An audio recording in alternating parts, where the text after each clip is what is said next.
Hello, this is Stephen and Jennifer with Iowa Backyard Farmer coming to talk with you today about what are we going to plant in our garden this year and what is going to be on our plant sale list.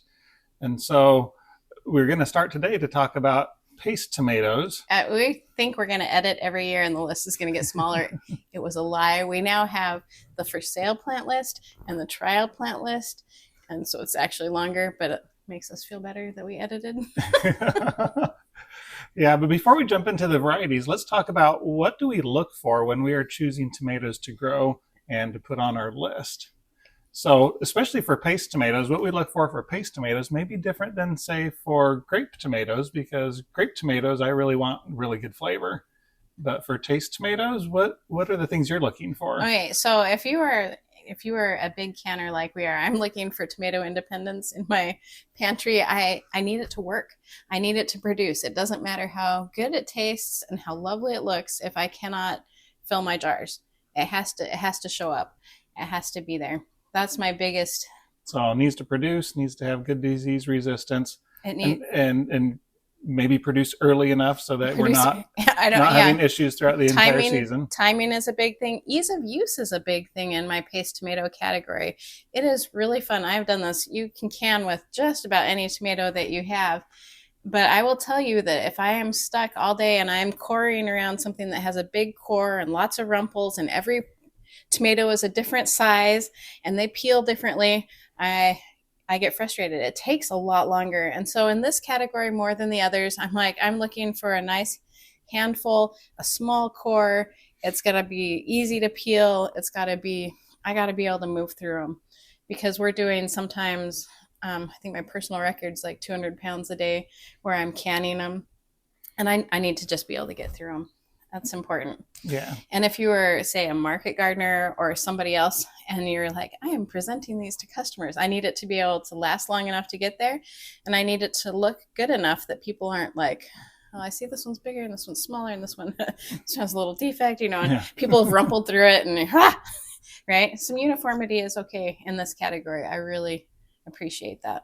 Yeah. So let's jump in and talk about what is on our sale list this year. We'll start with the Determinates, and then we'll move over to the Indeterminates. And in there, let's talk about what we're going to trial as well. So not on our sale list, but we're intrigued enough, had enough feedback that we're going to put it on our trial list and see what we think this year. Yeah, and so if you have feedback on these, you've grown them before, you can be like, yes, no, that was a bomb. Let us know so we'll know what to look for. Yeah, absolutely. So on our Determinate list, things that we are bringing back in a sale this year is Roma III. Yeah. That was a really good one. I really liked this one. It has produced. We've grown it 3 years now. Something like that. And it has done really well every year. And I even now see it when we go to like the big box stores. They're carrying it too. This is a really good, solid performer. It's about 5 to 6 ounces. Would you say it's a nice handful? It's one of the bigger ones. 5 to 8 ounces is what the catalogs describe it as. It's about a 76 days to first harvest, so really kind of right in the middle of the mid-season group. Yep. We have not had any problems with it. I like it. When we compare it to some of the others that we've trialed, it has been relatively disease-free, produced really well. The size held on throughout the year. Sometimes we have varieties where they're really big at the beginning of the season. By the end of the season, they're half the size. Then that's not really been an issue with these. So this one has been really good. The flavor was fine. We did our paste tomato test taste trials, and it's not a standout category generally because nobody's eating paste tomatoes fresh for the flavor. Yeah, but it's fine. It was fine. It's fine. It's good. Yep. Next one up that we were bringing back is Plum Regal. Yep. And we've done this one for several years. It comes in and off the list depending on where there's room. It's a little smaller. What would you say? So 3 to 4 ounces. 3 to 4 ounces. Versus the Roma III 5 to 8. So a little bit smaller. It's still bigger than the classic Roma, which is about like 2 ounces. But it has really good disease resistance. This one replaces for us early resilience, which we've also grown. Mm-hmm. They're pretty indistinguishable, but the Plum Regal does a little better for us. Yeah. So it's about a 75 day to first harvest. So right in the middle of the mid-season group. And it does fine. Yeah, I like it. No issues with it. So been very consistent for us. Next one up that we're bringing back again, one of our favorites, sunrise sauce. Oh, I love this one. I made orange ketchup with it one year and it didn't work because you add red paprika and stuff, and so it turned out mostly red. Anyway, it's a long story, but it comes on kind of all at once. It's really productive. They're slightly smaller in that plum shape category. I think they're around 4 ounces. 4 ounces. So yeah, a little smaller than La Roma, but it's the only one that we have that's orange colored for a Determinate paste tomato. And it tastes fantastic. It's a little sweeter. The flavor's nice. I really enjoy them. It makes a really fun, fresh salsa. If you're like, I have little orange tomatoes and little red tomatoes and some green jalapenos, and it looks really nice. I like that one. Yeah, and this one is the earliest to harvest out of all of these. Really, really early. It's 57 days, it says, to the first harvest, and it has a fairly short harvest window. Some of these others, you can get a good couple months harvest off of them, or 6 weeks or so. This one's more concentrated. It is more concentrated. But what I'm going to try this year is that if you have either a short season, or like us, at the end of the season, we charted it this last year. If we had covered our tomatoes, there was like 4 days that were too cold to have been growing for like an extra month. So we get a hard freeze, and then it kind of warms up again. And so my master plan this year is to try and get some of these really early season, really concentrated fruit sets and get a last crop. So I'll plant them a little bit later. Plant in late July. And see if I can get a whole crop off, because they're really concentrated and it's a really short window. And I think that would be a fun thing to do. Yeah, so we'll try that for that one.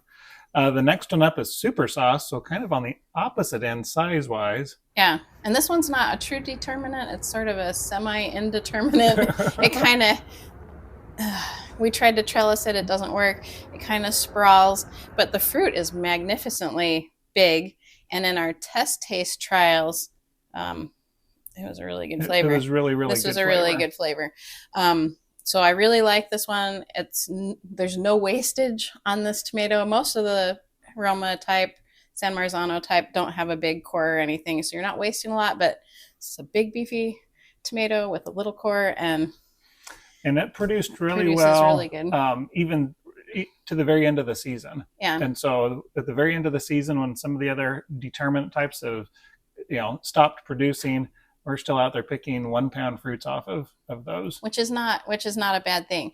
It does take a little longer to get there. Yeah, the catalog says that it's a 70-day.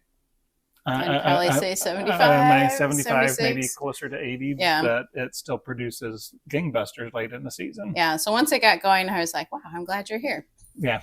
But before that, we had our next one, which is Supremo. Mm-hmm. And that was, again, on the early side. That was probably our earliest Roma that we had in the garden last year.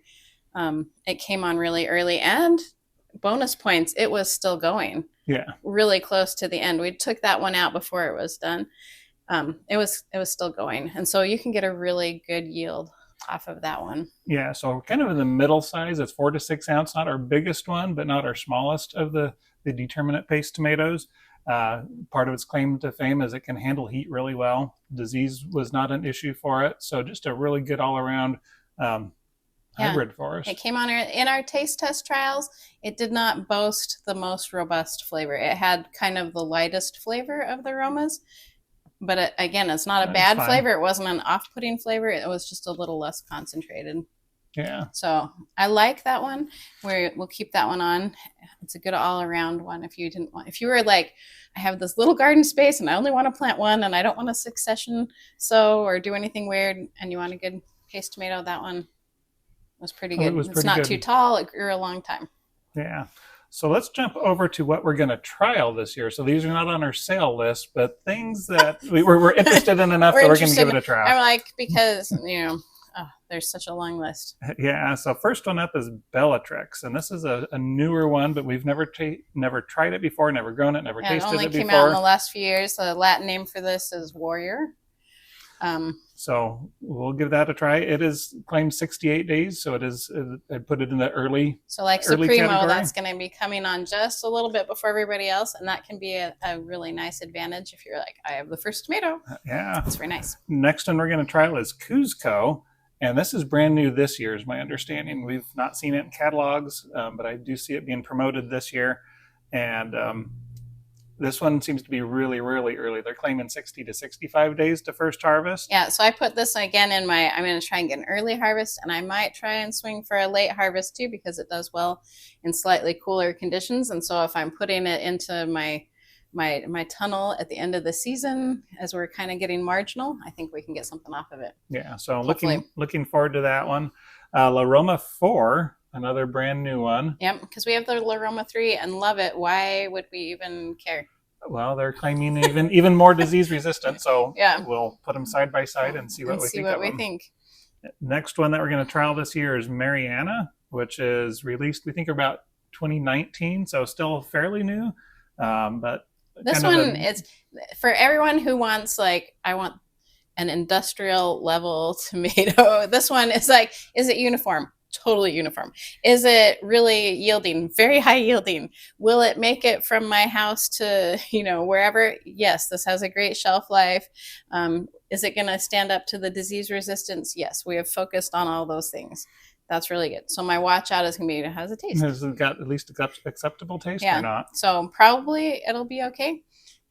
It's right in that mid-range. It's like that 4 to 6 ounce, 74 day. They look really a lot the same, but I'm excited to see how it does. So then the next one is our one open pollinated that I think, like last week we said, we're not going to try it again. We'll put it in our trials. They gave me free seeds. It was there. Yeah. We'll put it against the other ones because I haven't tasted it. And it's the only open pollinated determinate that we have. Yeah, that they're going to trial that we're going to trial this year. So since we missed the name, that's Saucy Lady. Even got some comments on that one when he'd said, we're not going to be growing that, but we'll give it another try. It has really good reviews. We did not, because your location, the year that you have, the circumstances that you have it in, can change. So it seemed like a disease magnet where we put it, but I look back at the spot that we had that one in, and it was probably the spot with the least airflow. So we'll give it a better chance. We'll prop it up. The description on it from the breeder actually says, strong cover would benefit from pruning. And we ran into this. So the two that we're retrying this year, because I'm like, well, maybe operator error on my part. Shelby is in that category too, where you've got really a lot of leaves, and Shelby has really a lot of tomatoes too, right? But if you can't get good airflow, then we're getting some disease issues. And so with the new knowledge that maybe pruning would be efficacious, well, we can trim these up, get them some better airflow, give them a better shot, because I think they have some potential to do some great things. Saucy Lady was reported, for really smooth, lovely sauce. I like really smooth, lovely sauce. And Shelby has really good production potential. It had a lot on it. So we'll see if we can work with it. If you were just going to plant it and let it grow without thinking about it, I have run into trouble with both of those with some leaf disease. So, but maybe with a little effort, we can get a spectacular yield. Yeah. So we'll try it. That's why we're going to trial it again. That's why it's on the back of the trials. And the last one that we're going to add to our trial list this year, I say Yaqui or Yaqui, Yaqui. So another determinate hybrid, 75 days, so right in the middle of the mid-season. Tiny compact plant basically is what it describes, and is only a year or two old. We'll try it. It's supposed to have, quote, tremendous yield. And so that's always fun for us to be like, wow, how many tomatoes can you get off? So we'll see what it does, see how it does. It's a little smaller. It's, again, like that Plum Regal size. Again, we're coming down just a little bit. Yep, 3 to 4 ounces there. Okay. So that's it for the determinants, but we've got one that I'll call almost a halfway in between a determinate and an indeterminate, and it's the one that we brought on this last year called Zenzi. Okay, and that was fantastic. That was an AAS winner for our area. And that compact indeterminate means that it's going to keep growing all season. So we're not just concentrating our fruit and then done. It's going to keep going. But the internodes are going to be closer together. So we're not just going to sprawl all over the entire garden. And we loved it. It really was really good. That was one of our standouts from last year. I'm a big fan. Yeah, absolutely. And it grew, 4 to 5 feet. So it still needed a big cage. Needed a big cage, but it didn't grow 7 or 8 feet like some of the others did. Yeah. And so was a bit more manageable, but and really nice fruit set. Yeah, we produced really well, and we were harvesting it until we let it go when the frost came. Yeah, until we were tired of them. And so that's the first of the indeterminate type. Now, for those that are regular indeterminates that get quite a bit bigger, that we're going to be selling Amish paste. Yeah, this is the old heirloom Amish paste, and you're like, heirlooms are better. This one is one of the really good ones. It really does well for us every year. We sell a bunch of these every year. Mm-hmm. They do not have disease issues for me abnormally. They're a nice big size. We're in your 8 to 12 ounce size. We lost all of them last year because of the herbicide drift problem. Yeah, they have no tolerance to dandelion spray at all. No tomatoes do, but these were particularly they just melted down. Yeah, so I didn't get any of those, but the flavor on those is really fantastic.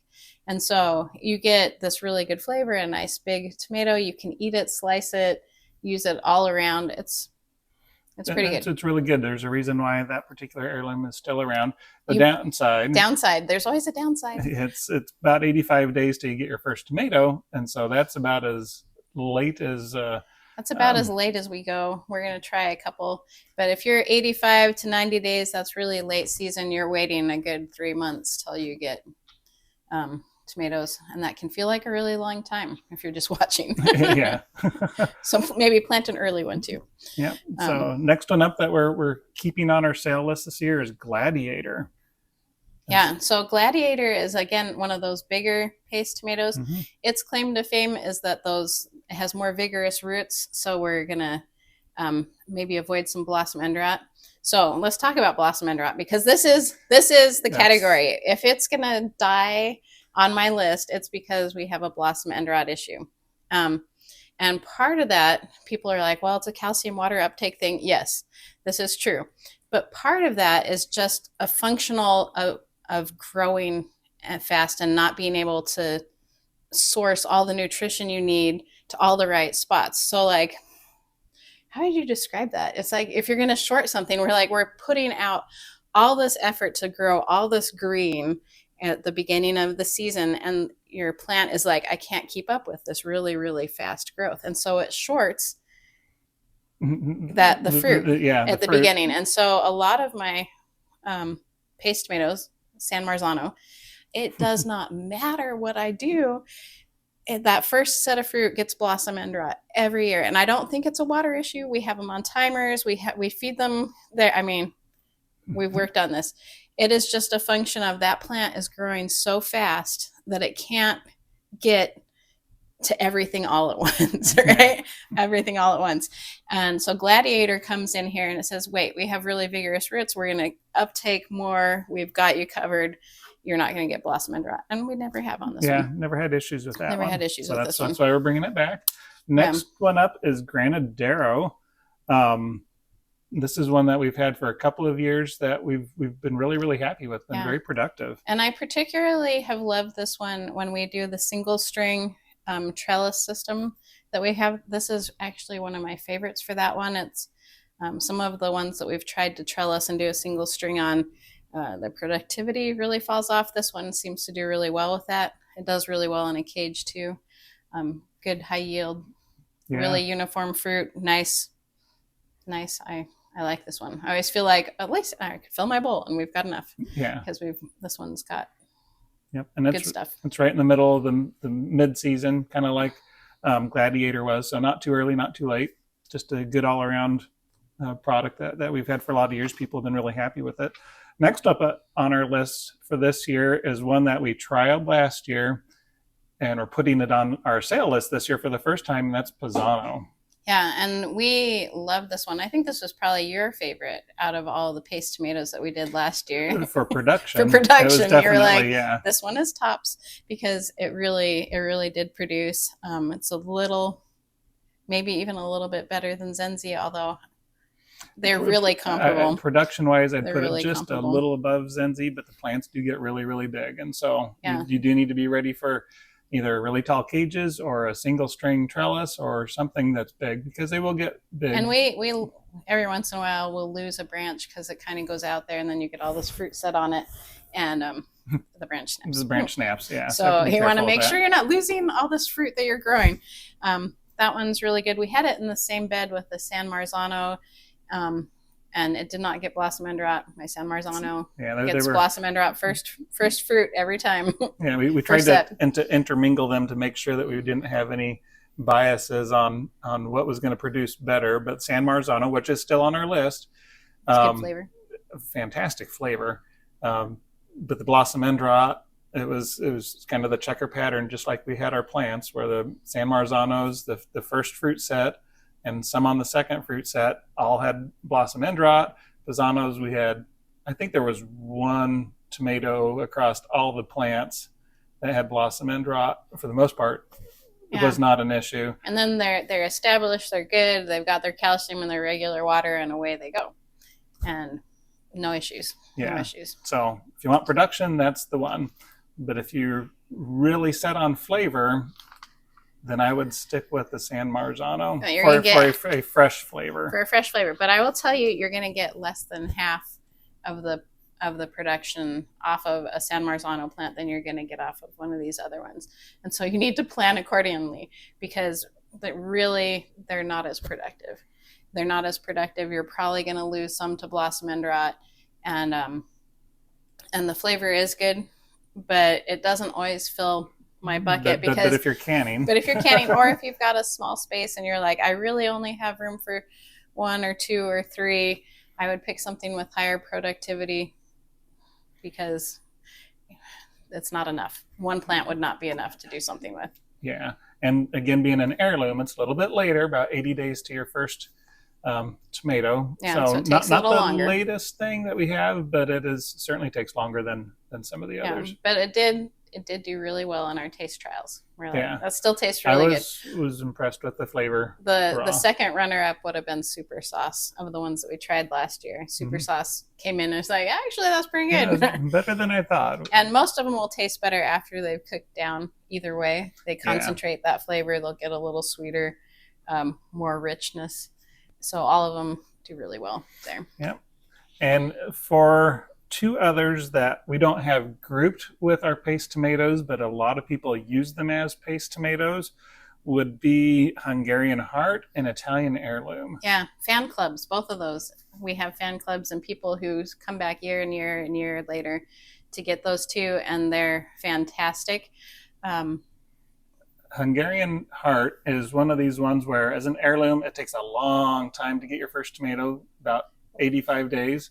Well, it says the reviews are mixed. It says it's a mid-season, but in my experience, it takes a little bit longer. Yeah. But it's not super late. It's not a super late. So, but it tastes delicious. But the downside of that one is the plant structure looks a little wispy. Yeah. One of the other ones that we're going to try this year, I loved how they described it, and it matches what our ox hearts do. And it's a vigorous, wispy vines. And you're like, yeah, it doesn't look like it would support a tomato that's this big. If anybody's ever going to call us and say, I think the plant is sick, it's going to be Hungarian Heart, because it just droops. It grows like a weeping willow. Yeah. But they're really, really tasty. They're solid meat. Again, you got a really small core. You've got a really flavorful fruit, slab after slab after slab of not watery, not seedy, totally meaty tomato. They're fantastic. Yep. And Italian Heirloom, kind of a mid-season one, kind of a good all-around one. I personally wouldn't put it as a paste tomato, but it is a good canner tomato. It is a good canner. But I know a lot of people say that's one of their favorites it's a really good flavor. Paste type. Yeah, and that's an heirloom too. So those are the ones that are on our sale list. So let's talk about what we are going to trial for Indeterminate paste type tomatoes. And the vast majority of these are open pollinated. Yep. Many of them are kind of more of an heirloom type, where they're old enough they could be called an heirloom. Some people call them heirlooms. Some people just say, well, they're just open pollinated. But most of them are definitely a really late season. So let's talk about the first one up. Blue Beach is one we've heard a lot about. Thought, well, let's give it a try. Yeah, good reviews on this one. It's going to be an 8 to 10 ouncer, which is a nice bigger size. That's pretty big for a paste tomato. It's a bigger paste tomato. It said it was good for northern gardens, which, you know, we're not the most north, but we are a little north. So I'm excited about that. It also has a concentrated fruit set. The thing you're going to notice about all of these is that we have just shifted from mid-season and early season to late season. We're solidly in the 80-plus days over here. So you're going to be waiting for these a little bit, but a lot of people say it makes up for it by being really productive once it gets going. Yeah, really productive and really good flavor. So that's why we want to give those a try. Some have claimed that Blue Beach does not have near the blossom end rot issues as some of the others. So we'll see. We'll try. If you have experience, let us know. Yeah. Next one up, we're going to try this here, Jersey Devil. And it's another one of these really late, 90 days, it says, to the first harvest. And you'll start to complain at 90 days because when we're looking at our how things have done, a couple things can sink you. And being 90 plus days in Iowa is a long time. So if you're growing somewhere, I don't know, Utah, Idaho, Wyoming, Montana, you don't have enough summer for this thing. You just can't do it. 90 days is too long. Pick something else, right? Yeah. It's not a short season plant. And if you're going to plant around Memorial Day, by the time 90 days comes up, my day job has me traveling all of September, and so I basically missed. Yeah, the kids are back at school, and you're like, and you might feel done. So this is a longer season, and if you're short season, you might run out of season. Yeah. So we'll see. But we want to try it, and kind of in the similar category. The description is kind of a copy paste, but Opalka. Olpaka, Olpaka is what I wrote down. Is that what you wrote down? Yep, that's what I wrote down. And it's going to, again, be a kind of 6-inch long, nice paste tomato. It's brought from Poland in about 1900. It's supposed to have a higher yield. It's supposed to be really vigorous. This is the one where all the seed companies, they're like, how do we say this? It has vigorous, wispy vines, which means it's going to look wimpy. But it's supposed to produce really well. So we'll give it a try. Next one we're going to try this year, Polish paste. Another one claims 10 to 14 ounces. So yeah, we're going to just put all these head to head and see what we like. Red sausage is in there too. They all look really similar. They're all heirlooms. They're all longer days. Let's see what we can do. Give them all a try. Red sausage claims to be a little bit earlier, maybe 2 weeks earlier for its first harvest, but we will see. We'll give it a try. Next one up, Speckled Roman. And this is probably the newest of this group, newest developed one. This was created by the guy at Seed Savers. John Swenson. My notes are John Swenson made a cross between Antique Roman and Banana Legs, and it was introduced to Seed Savers Exchange in 1999. So happens to be a little earlier, still a late season, but not the 90 that some of the others are. And I like the stripes. So it's pretty. It looks really pretty. I think it'll be fun. So I'm excited about that one. Give that a try. So all those were open pollinated for the Indeterminates, but we're going to try one more hybrid that is an Indeterminate, which is much earlier, 70-75 day. So kind of the early mid-season. And that one is Marzanera. Okay, so that's the Heirloom Marriage Series. Again, sort of like Speckled Roman, where you've taken two kind of really nice heirloom ones, but they each have kind of a pitfall, and you've combined them to get hopefully the glory of both, right? And this one's supposed to have combined San Marzano and cream sausage. And so you're going to get hopefully the flavor of a San Marzano and hopefully a vigorousness of a cream sausage, and get lots of fruit on it, because that's a downfall of the San Marzano is we're not getting a lot of that one. Yeah. And the reviews are they absolutely love it, or they had blossom end rot issues. So yeah. So hopefully we didn't get the blossom end rot of one, and yeah. But we'll compare them all and see what we think. Yeah. So that's what we are growing this year, both for our sale list and our trial list. Curious what you are growing this year. If there's anything that you think we should trial that's not yet on our list, it's not too late for us to add something. We might run out of space. Yeah, other than space. But yeah, go ahead and post your comments, your thoughts down in the comments, and we will talk to you later. Bye bye. Bye.